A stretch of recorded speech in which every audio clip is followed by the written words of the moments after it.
حمدا لمن فقه عباده الدين، وسلاما على من هدى الخلق إلى التوحيد واليقين، وعلى آله وصحبه أجمعين. الدرس الثاني من مقدمة علم الفقه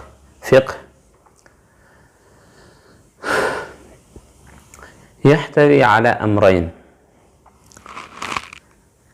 الأول تعريف الفقه لغة، والثاني تعريفه اصطلاحا.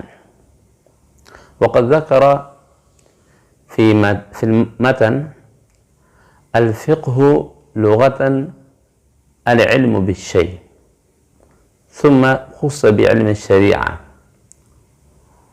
وفقه بالكسر فقها علم، وفقه بالضم فقاهة صار فقيها.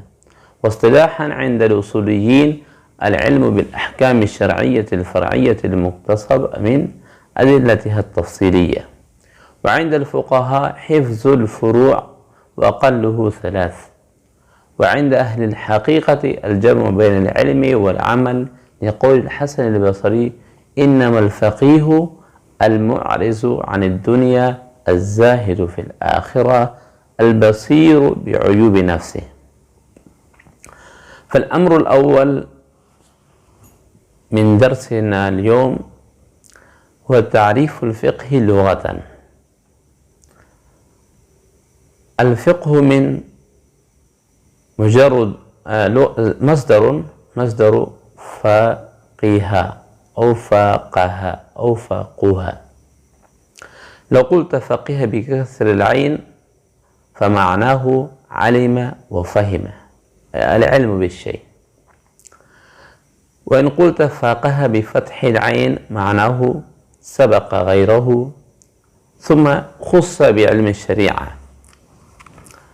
لو قلت فقه بضم العين فمعناه صار فقيها، وصار الفقه سجية له، عادة له، جبلة له بضم العين، وهذا هو المعنى المقصود هنا. والأمر الثاني من درسنا اليوم هو تعريف الفقه اصطلاحا. فعند الأصوليين العلم بالأحكام الشرعية الفرعية المكتسب من أدلتها التفصيلية. قد ذكر هنا نذكر أربعة تعريفات. الأول عند تعريف الأصوليين فإنهم يقصدون بالأحكام جمع الحكم،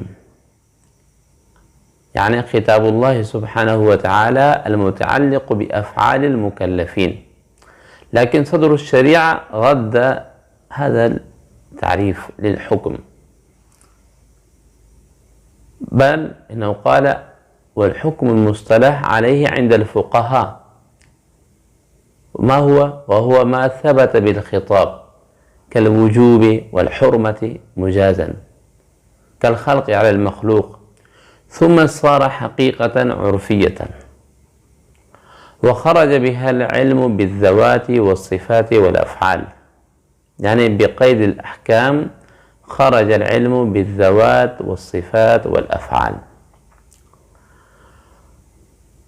الشرعية أي التوضيح ما لا يدرك لولا خطاب الشارع، سواء كان الخطاب بنفس الحكم أو بنظيره المقيس هو عليه كالمسائل القياسية، فيخرج عنها مثل وجوب الإيمان والأحكام المأخوذة من العقل، كالعلم بأن العالم حادث، أو من الحس كالعلم بأن النار محرقة، أو من الوضع والاصطلاح كالعلم بأن الفاعل مرفوع. أما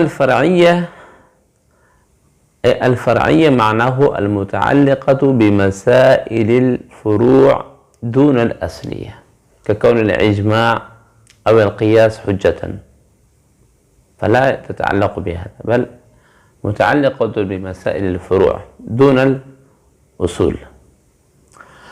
المكتسب من أدلتها، أي الناشئ من الأدلة الأربعة المخصوصة بها، وهي الكتاب والسنة والإجماع والقياس، الأدلة الأربعة.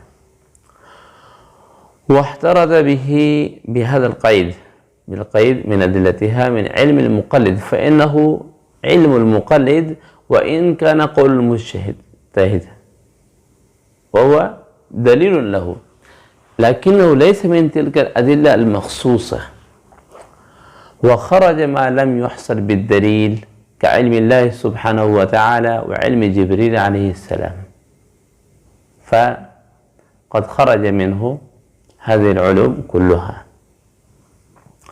التفصيلية، أي تفصيلية، هذا ليس قيدا احترازيا بل تصريح باللازم، ومن جعله قيدا احترازيا فقد غلط، فقد أخطأ، فقد تسامح. وفي هذا المقام تحقيقات من يريد فعليه بقراءة حاشية ابن عابدين، تعليق ابن عابدين ما علقه على منحة الخالق على البحر الرائق، هنا منحة الخالق على البحر الرائق لابن عابدين رحمه الله تعالى. التعريف الثاني عند الفقهاء، والمراد من الفقهاء هم الذين حفظوا الفروع، هذا هو الرائج والشائع بيننا في زماننا. حفظ الفروع وأقله 3. وعند الإمام الأعظم رحمه الله تعالى أبي حنيفة نعمان بن ثابت رضي الله عنه معرفة النفس ما لها وما عليها، هذا هو التعريف الثالث. والتعريف الرابع عند أهل الحقيقة، وأهل الحقيقة المراد منه هم الجامعون بين الشريعة والطريقة الموصلة إلى الله سبحانه وتعالى، هؤلاء هم أهل الحقيقة، فإنهم عرفوا الفقه بالجمع بين العلم والعمل، يعني الجمع بين العلم والعمل هذا هو الفقه. يقول الحسن البصري رحمه الله: إنما الفقيه المعرز عن الدنيا، الزاهد في الآخرة، البصير بعيوب نفسه. قد سأل السبخي الحسن عن شيء فأجابه فقال: إن الفقهاء يخالفونك. فقال الحسن: ثكلتك أمك، وهل رأيت فقيها بعينك؟ إنما الفقيه الزاهد في الدنيا الراغب في الآخرة، البصير بدينه المداوم على عبادة ربه، الورع الكاف عن عرائض المسلمين، العفيف عن أموالهم، الناصح لجماعتهم، هذا هو الفقيه. هذا ما عرفه أهل الحقيقة، ومنهم حسن بن بصير رحمه الله تعالى. فدرسنا اليوم كان محتويا على أمرين: تعريف الفقه لغة، والأمر الثاني تعريفه اصطلاحا.